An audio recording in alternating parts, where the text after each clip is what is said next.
So, politics. Yeah, politics. Politics. Politics. So I'm Sam, and the other one's Brian, Yeah. and we're going to be talking about politics. Mm. We hope to make this kind of a weekly thing. Yeah. Yeah. What's our first item on the addendum? The O'Reilly versus Sharpton feud that's going on. All right. So, care to lay some background on that for the people? A guy named Bill O'Reilly and a guy named Al Sharpton are at each other's throats right now, because they're in major news corporations. Al Sharpton is a reverend, and he heads organization that helps disadvantaged people, and he hopes to be in his words, an activist. And Bill O'Reilly does the O'Reilly Factor, and he's a news host on Fox News. I wouldn't say news host. I mean, it's not. He doesn't really do news. It's more like it's like a visual talk radio segment. So a visual talk radio. I don't know. What would you call it? Because it's not really news. It's like, I guess he says the news, but it doesn't really be like breaking news. yeah, it's like a current events / it's like news meets Rush. No, Rush Limbaugh also does it. It's just talk. Yeah, it's a talk show. There we go. A political talk show on TV. Yeah, made by Fox News in space, and one of the most viewed TV shows in America. Yeah, I think. I mean, I try to avoid political news sources with a clear political stance, and even I sometimes watch that because he gets on. Yeah, I thought you subscribed to like. Well, I do, but like actual taking things seriously, I avoid. Well, it brings up a lot of good points. Yeah, and that's why I watch it, because sometimes he's pretty nonpartisan. I mean, he disagrees with the Republican Party sometimes, and that's good. Yeah. Yeah, and then Al Sharpton is he's been pegged as a race baiter. I like him. I don't really understand why a lot of people don't like him. He did make several poor choices of words during the whole Trayvon Martin thing. I mean, but like from a non-professional point of view, like I saw an interview and I saw his story that he gave on the Moth, and I looked into him, and he seems like a really decent guy. He just kind of he totes politics more than he totes his actual job sometimes. Yeah. So yeah, and they're fighting. We're starting out on a very touchy subject. If you think about it. So, race baiting and potential racism. Yeah. Al Sharpton coming out and essentially saying O'Reilly was racist, and then. Or O'Reilly saying that Sharpton said he was a racist, but then Sharpton came out and was like, I didn't insinuate that. And then O'Reilly bringing up a fundraiser that happened years ago where he donated $25,000 to Sharpton's charity. But Sharpton and O'Reilly are just at each other's throats, and it's hard to tell who's right and who's wrong. Yeah, but I feel like recently the word racist has been thrown around way too much. Yeah. And that's one of the reasons why people give Sharpton a hard case. Yeah. Because he does throw that word around. And a lot of times he is right, but I don't think O'Reilly's racist. I mean... No. I mean, people go by like, oh, you're a conservative. You're right. Yeah. Because someone's a conservative doesn't mean they're racist. I mean, in fact, a lot of times, because they're so politically incorrect, that I don't know. I mean, am I working with the congressman and stuff, like, people call me, and there are racist people that call the office, and they are racist, and they don't even realize they're racist. They're just like, I don't know how to put it. But then there are people there, and the majority of even the Tea Party members really don't want race to play any part beyond your heritage. Mm-hmm. Like, they're really against that. I don't think race should be recognized by government. I don't either, and except for the certain statistics and stuff, like... Well, that's from a news company. Well, also the government like how on you when you fill out your state test and somebody puts whether you're white, Hispanic, blah blah blah. That's simple statistics and like how well are Hispanics doing, and they can solve problems with that. But I don't think race needs to be considered in anything other than statistics. Well, if it's not going to be considered in anything but statistics, why make statistics for it? Well, because they actually can. I mean, find legitimate things about race, such as statistically Hispanic voters do lower or perform lower in school in California, but that's because statistically Hispanic voters are in poverty in California. Yeah. So they use those statistics and they try and adjust the education system to fit those needs better, which is not really racist at all. But when you have like statistically, because Hispanic voters are poorer than colleges look at their race a lot of times. I mean, in California, it's not because they're poor, but it's because they want to have a diverse college. They look at race a lot of times more than actual merit. So, and this is stuff that reports have been issued on, and I really think that needs to be fixed. And for some reason, all my arguments go back to that. But well, I mean, you're the guy that like reads all these reports. Yeah, and that upsets me because I don't think I'm a meritocrat. I don't believe that your race or your heritage determines whether you should get into a good college or not. I think it should be just what you do. It shouldn't be. I mean, if there's a Hispanic voter that's better than, or Hispanic person who's better than me in school, let them in. If they're disadvantaged, let them in. But don't let them in for the sake of being Hispanic. Let them in for the sake of being poor or being higher performer. I mean, it should be an individual basis kind of thing. And I've heard people put that argument forth, and that's racist. Apparently, yeah, like they get called racist. Because I would assume it would be because, as you said earlier, statistically, Hispanics in California are poorer. So, if they can't afford college, but you can afford college, and they don't have quite the grades for college because they never made it to a good school, that means you can go to college and they never get that opportunity. Yeah. So, I mean, real super fun stuff, but also super touchy stuff. I mean, we're probably going to get in a lot of trouble for this. I don't know. I mean, Maybe. Like the argument I used to argue against welfare a lot. I don't anymore, but I used to really be not against welfare, but against a lot of aspects of welfare. Mm-hmm. And everybody called me a racist. Well, I finally looked it up, and more white people are on welfare than non-white people. Yeah. So I mean, isn't it racist to call me racist because you believe that the minorities are poor? Is that racist? I mean, I don't believe that's racist. That's just being misinformed. But it could be almost anything could be spun around to being racist. I mean, I've had people who didn't take a stance on the George Zimmerman case, like people who I've talked to and worked with, and they didn't take a stance on it. They didn't say George Zimmerman was innocent, but they didn't say that he was guilty, and they were racist. And Al Sharpton did kind of weigh in on that, and I don't feel it was his place to weigh in on the whole Trayvon Martin thing, because that was really sketchy. That was a really sketchy trial. Well, people can have their opinions. Yeah. There's nothing wrong with somebody having their opinion. Yeah, and what I don't like is that, I mean, Al Sharpton's not part of the government, but Al Sharpton's not in the government, but he did take a stance, and I felt like it was, I don't know. I feel sorry for that family, and I still don't know. I'm going to go with the courts because that's kind of what I think you should do. You should respect the court's decision. Mm-hmm. However, I understand the whole, not. So, there's that.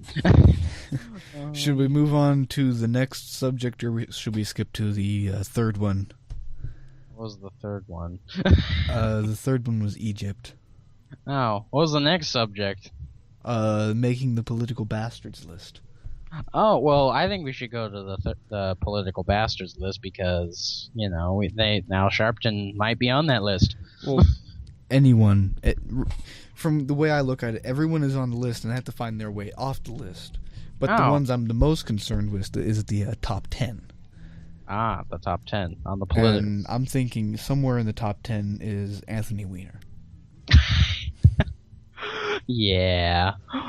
Well, it wasn't really political what he did. It was just really incredibly stupid and immoral. And then, I mean, I don't know. Well, the fact that he did it twice, and yeah. I'm betting. Like for me, it's going to come out for a third time. Well, I don't think I don't see how his career can recover from that. I didn't see how it could recover from the first one, but how long again, he went. I thought he was done. I know. I mean, that was Danger. Again, that's like the funniest. Like just Carlos Danger. Could you pick anything like worse? Rodney Dangerfield. Rodney Dangerfield. Well, that's a real person. Yeah, so we're going to make a list that Brian has deemed the political bastards list, and it's of... I don't know, how would you describe it? Politicians or people in politicians that have made incredibly stupid mistakes. Or have taken incredibly unprofessional things, or just... were a bastard. Stuff. Yeah, like for me... kind of Mayor Bloomberg on that whole supporting the soda can. I mean, I am from that side. I personally, like as a person, am totally for that. But everyone, as an elected official, it's his responsibility to do what his constituents want, and the majority of his constituents didn't want that, and it was totally unpopular. And even I became against it because. You shouldn't regulate how much of something like soda a person consumes. I mean, I think it should be regulated, and I think that, well, not regulated, but I think a person should have enough self-control to figure it out. And well, the way I like to think of the government is kind of like your neighbor. And at this point in time, the government is kind of like your creepy neighbor because with the NSA, they're watching everything you do. And then you have Bloomberg, who's like, no, you can't drink that. No, you can't eat that. Or you can't drink that much of something. I mean, why?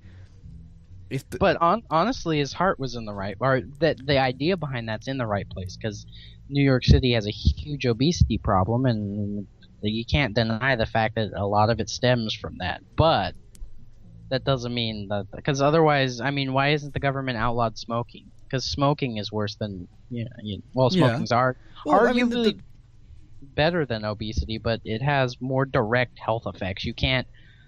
Well, if you're fat, no one's going to get like secondhand fat and die from it. That's what I was talking about. I mean, you can't go run a mile and then not have smoked cigarettes. You can go run a mile and burn calories and not be as fat, but you can't be like, well, if I do, there's nothing to reverse cigarettes. So I mean.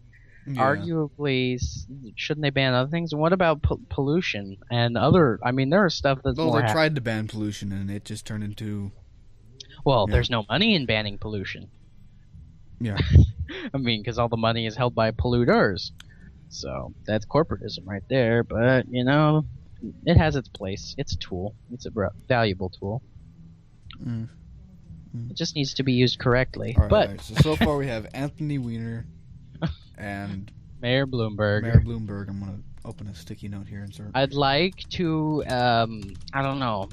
Personally, I don't like Hillary Clinton, but I don't think she's done anything. I mean, even that "what difference does it make" thing was taken kind of out of context. It was taken out of context. And, as a person, I think Hillary Clinton is a great person. Because, I mean, what is she, I know she's, like, in the top 100 most educated people.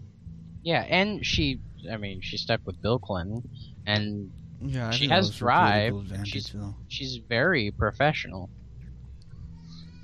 Yeah. I think the Democratic Party kind of screwed her over. Yeah. But yup.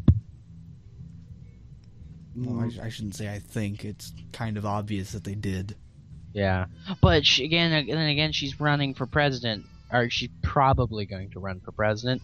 And the majority of the news organizations that I subscribe to, well, not personally, but the Democratic side, all support her. And these news organizations are running documentaries on her. It's fairly obvious that she's going to run, and she has a decent chance. I mean, she's a fashionable president from the Democrats' perspective. Yeah. I mean, if I didn't disagree with so much of what she has done, and I mean, I would like her. Yeah, on the Democrat side, I would like her, but I like the way I think things on that side are collapsing, though. Well, they are. You got the progressives and they're like progressives that realize what they're doing, and then there are progressives that are starting to realize the actual goals. All the Agenda 21 stuff, the conspiracy theory stuff. I mean, all that stuff, although it's not a conspiracy, it's starting to come true, and I think it's starting to scare them. Yeah, I mean, it's not like spooky, scary government's going to put you in a concentration camp stuff. It's just like the bills that I go through. I go through bills, and I'm not allowed to talk about what's in the bills, but I can comment on their nature. And a lot of them, it's really obvious what the goal is. And it's just you guys need to be a little bit. You could always be a whistleblower. I can't be a whistleblower because they're not doing anything illegal. They're just making things legal. So, also, I mean, there may be some law somewhere, though. I mean, how many laws are in the United States? Thousands and thousands and thousands. Yeah, which is stupid. There need to be ample regulation on stuff, but I mean, they're Democrats. They're realizing that the Democratic Party is not. I mean, by 40 years ago, I'm a Democrat. Even 30 years ago, up until about the 80s, I'm a Democrat. Yeah. I'm not even a Democrat, but I agree with a lot of their original party platforms, but. The party itself, just like the Republican Party, I think they fell apart in the 90s. Yeah, they're not doing things that I deem okay. Really, I think politics just fell apart after Reagan. I mean, after the Cold War. Well, things just kind of went to this it's because we don't care. You think about it, and up until a little bit after the Cold War, our nation had a constant national goal or something it cared about. I mean, it was the Manifest Destiny. It was becoming a strong nation. Before the Manifest Destiny, it was becoming a strong nation capable of defending itself and being recognized powers. And then it was the whole Manifest Destiny, and it was the railroads. And then through there was the Civil War. It was a uniting thing. It was the Union. And then World War One, and then it was being an industrial superpower. Was World War II. The 50s was the Cold War. We had a real enemy, and arguably a real enemy. Yeah, and now it's Chapter 7, The Enemy Within. And I mean, our nation's greatest. I mean, we have China, who. I mean, we're not at war with China. They just can compete. They can compete with us on some stuff. This country the one country that can compete with us on labor and economics. And even they are having their own problems. And then we have Al Qaeda, who they don't exist anymore. Well, they're small. No, they do exist. They're small enough to where we can never really defeat them, but they're big enough to where they pose a moderate threat. They can't defeat us unless. I mean, can you think Al Qaeda taking down the United States of America? They'd have to kill everyone. I mean, unless they initiate some kind of nuclear holocaust thing. And what's the point for them? Yeah. So it's we don't really have. What's our country's divided? We don't really have a national goal. We have, let's fix the economy, healthcare, and nobody can agree on that. Nobody can agree on how to fix the economy, and half the country hates healthcare. So over half. We don't have a unifying purpose, and so just like Rome, when they didn't have a unifying purpose. They started to What's the word? Decay. Well, everything's in a state of decay. Yeah, but things can be built up. Everything's constantly in a state of decay, but other things can be added to it. Well, it can always be fixed. That's true. That is true. I mean, I don't know. You use tires after a while. I mean, those tires can be melted down, and then you just make new tires. Yeah. Or at least you used to. Now you have to go through a big process. And it's not just rubber anymore. Not okay, just. So back to the political bastards list. This is going to sound really weird, but Joe Biden. Joe Biden? Joe Biden. Well, I would maybe disagree with you. How would you disagree with me on that? What has Joe Biden done besides being moderately incompetent? That's the reason he's going on the list. Most majority of the politicians are moderately incompetent. He's just a famous shotgun thing, Sam. Yeah, the shotgun thing, but that kind of. I mean, people have been arrested following his advice. I think it's like true. 3 people have been arrested. What was the shotgun thing? I mean, I followed that. You don't need an AR-15. All you need is a shotgun, and if somebody's coming in your house, you don't need to shoot them. Just fire 2 shots in the air, and it'll scare them off. Well, that's illegal, because gravity and bullets come down and have killed people before, so it's illegal to fire 2 shots in the air in some states. It is. It is? Oh, I didn't know that. I thought it was just like, you don't need an assault rifle, just use a shotgun. Anyone can use a shotgun, because I remember there was a big deal about the whole shotgun thing. Because, you know, people who aren't experienced with guns, I mean, shotguns have quite a kick. Yeah. So you can't, I mean... Airsoft guns. With many BBs in them. Yeah, I mean... That's the way to go. You can't just buy a shotgun. Yeah. So, I mean... If you're Steven Seagal, you can make one. That is true. But, I don't know. It's just... But no, the reason I think he should be on the list is that from his advice, he's gotten people arrested. That's, well... Yeah, I mean, from that, can you think of anything else he's done besides being moderately incompetent? I mean, there's such a big he did ruin some of the president's like when the president supposedly came out for gay marriage, he like announced that he was gonna come out on national TV. Yeah, I mean... I'm not supposed to talk about this, but... Yeah, what a cool guy. I like Joe Biden, though. He's kind of funny. I respect him, which is weird, because he's given me no reason to respect him. But just the stuff he's done, I'm just like, man, Joe Biden, you're really cool. It's like, I don't know, like Honey Boo Boo. I don't like Honey Boo Boo at all. Like, I dislike what she is and what she does and all that. But here's the fun thing. Because I'm so like accustomed to her, I'm kind of fond of like just her. Like I have a slight emotional attachment to like everything she represents. So it's like, whatever. So yeah, that's my life. I love you, Honey Boo Boo. She's a character. She gives us something to talk about, and that's what Joe Biden does. He makes things interesting. Yeah.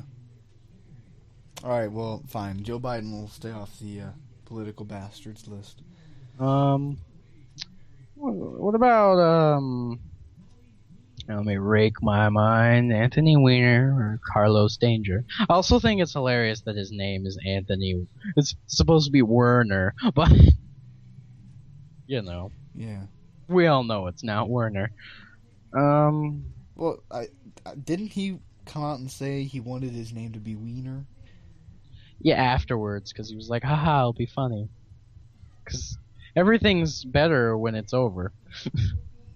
Um, oh gosh. Um, but Um, for can we, the can we, last story that came out, I would actually say the president. I mean, the whole playing cards while the Osama bin Laden raid was going on. well, That's kind of unacceptable for a presidential role. well, honestly, what could the president do? He wasn't really, I mean, he He's gave the the commander order. in chief. He is the commander in chief, and I think personally he should have been there. But if think about it, if I was the president and how long did that thing take?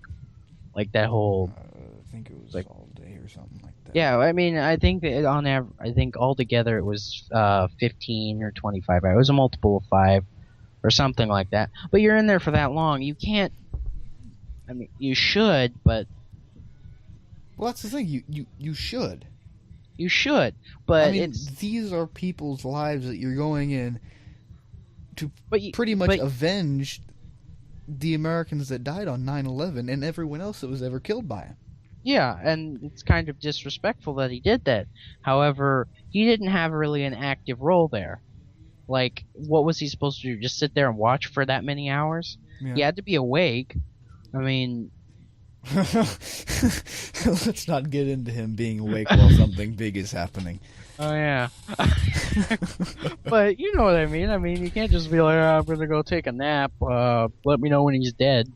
I mean, you have to be awake for when it happens. But Well, I mean, from what I've read in the reports, I think Hillary Clinton and Joe Biden were in that room for that long.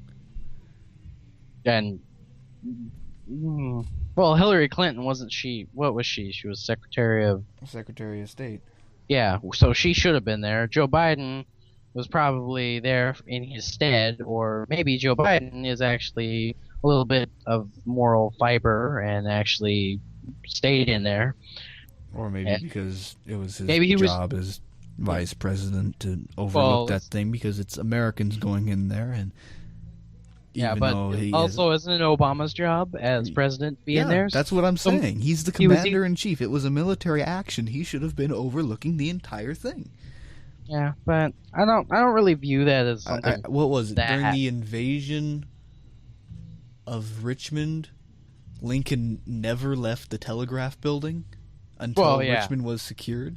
That's the But- commander in chief's job.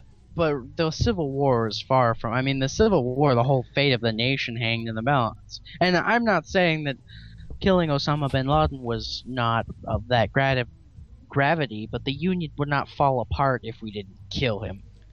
I mean, but still, it's the same thing. Not even though it's not of that magnitude, it was still a massive event. yeah.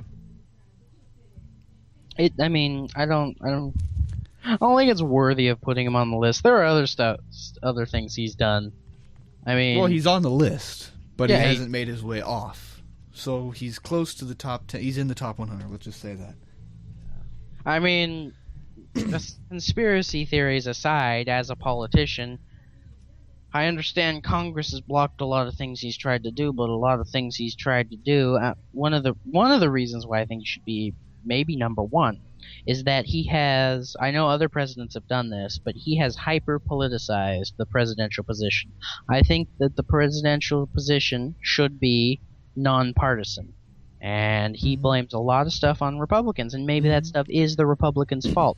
But he's using things, and also, I recall he took a stance on the whole Trayvon Martin case.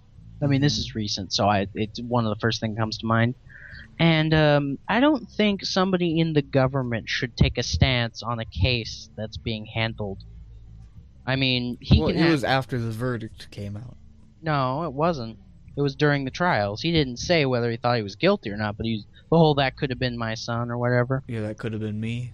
Yeah. Yeah. If I had a son, he'd look like Trayvon. That was during the trial stuff. He commented on during the trials, and I just don't think anyone should have done that because first of all, I still don't know. Like I don't have an opinion. I think that George Zimmerman could have handled that situation better if what he says is true, but also I don't know what he says is true. Mm-hmm. I mean, there's not enough evidence to really convict him. I mean, well, there was. Well, there was, but I mean, it's basically it was down to the jury, and it was the jury's decision. Yeah, and I'm gonna stick with that because I don't want to cause a big problem, and I believe that if a jury finds somebody innocent, unless prove otherwise later on down the road, they are innocent. Whether I personally think that or not, but what I'm gonna say is I believe he was innocent, but I might not deep down inside believe that. If that makes any sense. Kind of a duality there. But he took a stance on that, and I think that was wrong. I don't think any politician should take a stance on it. I think they should give the family condolences, and that's about it. Yeah. Again, getting into sketchy stuff. Yeah, it's very sketchy. So what's the next thing we're gonna do? Well, we haven't quite finished the political bastards, but let's save that for later. Yeah, we should do a just current events political bastards. Then there's Egypt. We are running at about 30 minutes though. So I'm probably going to cut this into a part 2. Alright. So what do we want to do? Do we want to cut it off here and then introduce ourselves again later, or? Yeah, I'll make it a part 1 and 2 just for ease. So that's the end of this segment. Alright, and we'll continue this. Yeah. Alright. So, politics. Yeah, politics. Politics.